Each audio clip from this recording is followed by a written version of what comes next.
একদিকে তাকায় গেলে হবে, এদিকের গাড়ি আরো যাবে, এদিক তাকায় গেলে হবে না।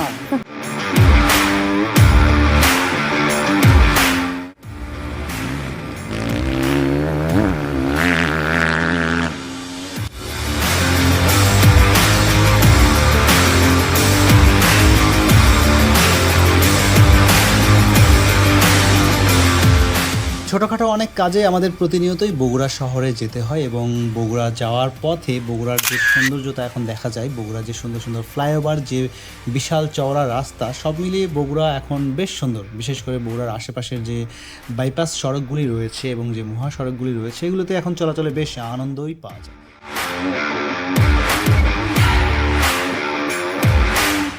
লাকি লেবু 5টা, 5 বারাং 60 আর একটা গ্যাস লাইট।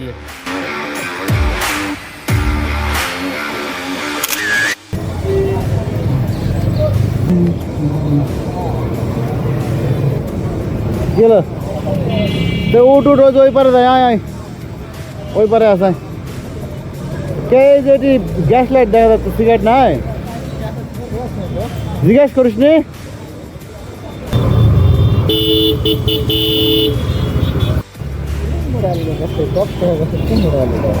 তাহলে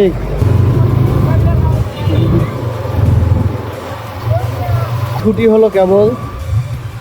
আমাদের প্রতিনিয়ত এই যাওয়া আসায় বগুড়া খুব একটা আগের মতো আর অসুবিধায় ফেলে না। এই বড় বড় রাস্তা এবং ফ্লাইওভারগুলির কারণে আমাদের চলাফেরা ব্যাপক সুবিধা হয়ে গেছে। কিন্তু সবচাইতে বড় কথা হচ্ছে এই যে বগুড়া নওগাঁ মহাসড়কের নামে যে আশ্চর্যজনক একটি ভণ্ডামি রাস্তা আর যে প্রতিবন্ধী রাস্তা এবং মহাসড়ক রয়েছে, এটা আসলে খুবই হাস্যকর একটি সড়ক। সবচেয়ে অদ্ভুত বিষয় হচ্ছে এই মহাসড়কের দুপাশে 5 ফিট 5 ফিট পুরো 10 ফিট জায়গাটাই মানে ব্যবহারের একেবারে অনুপযুক্ত, একেবারে ডাউন করে রাখা হয়েছে, যার কারণে এখানে কেউ নামেও না, কেউ ওখান থেকে একবার নামলেও সেখান থেকে কেউ আর উঠতেও পারে না।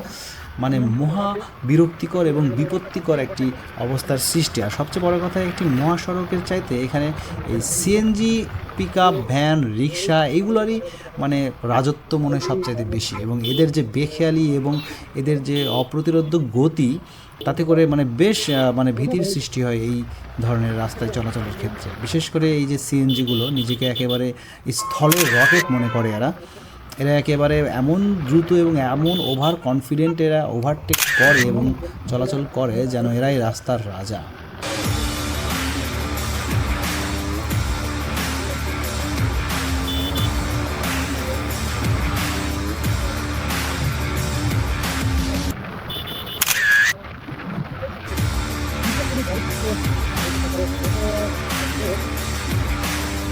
আর এই অটো ভ্যান, পিক আপ ভ্যানগুলো তো আছেই, ইচ্ছা মতো যে যেদিকে খুশি যখন খুশি যাবে, মানে যেমন খুশি তেমন চলো। মানে এই রাস্তায় কোনো প্রকার কোনো রুলস রেগুলেশন কিচ্ছু নাই। যার যখন যেদিকে ইচ্ছা মন চাইবে সে ঘুরে চলে যাবে, যার যেখান থেকে ইচ্ছা সে হঠাৎ করে ঢুকিয়ে দিয়ে মেন রাস্তায় এসে ঢুকে পড়বে। মানে এখানে যেমন খুশি তেমন চলো। আর সবচেয়ে বড় কথা, বিগত বেশ কয়েক মাস যাবত এই বগুড়া নওগাঁ মহাসড়কে ব্যাপক রোড অ্যাক্সিডেন্ট ঘটছে।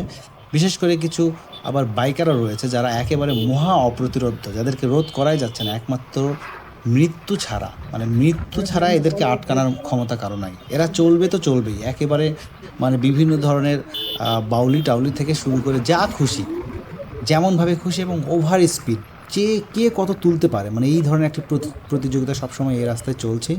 এই কিছুদিন আগে এখানে দুপচাচিয়ার আশেপাশেই দুজন মনে হয় মারা গেল এবং তার কিছুদিন আগে এরকম আরও এক মোটর সাইকেল আরোহী।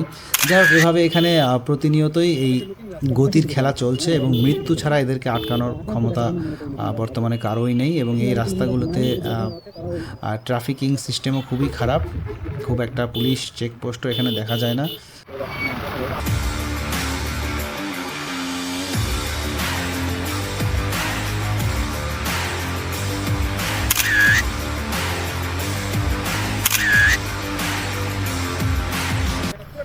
এই সেই ভয়ঙ্কর বাঁক, এখানেই প্রচুর পরিমাণে অ্যাক্সিডেন্ট হয় এবং ইদানিং আরও বেশি হচ্ছে। তো এই বাঁকগুলোতে আমাদের খুব ভালো করে সচেতনভাবে দেখে শুনে আমাদের পথ চলা উচিত। বাপরে বাপ, এই ভদ্র মহিলা যে রাস্তা পার হলেন, ইনি আমার দিকে এই পাশে একবারও তাকানোর প্রয়োজনই মনে হলো না তার। মানে আমি যে রাস্তার একটা অংশ, আমিও যে মানে তার কোনো গুরুত্বই নেই।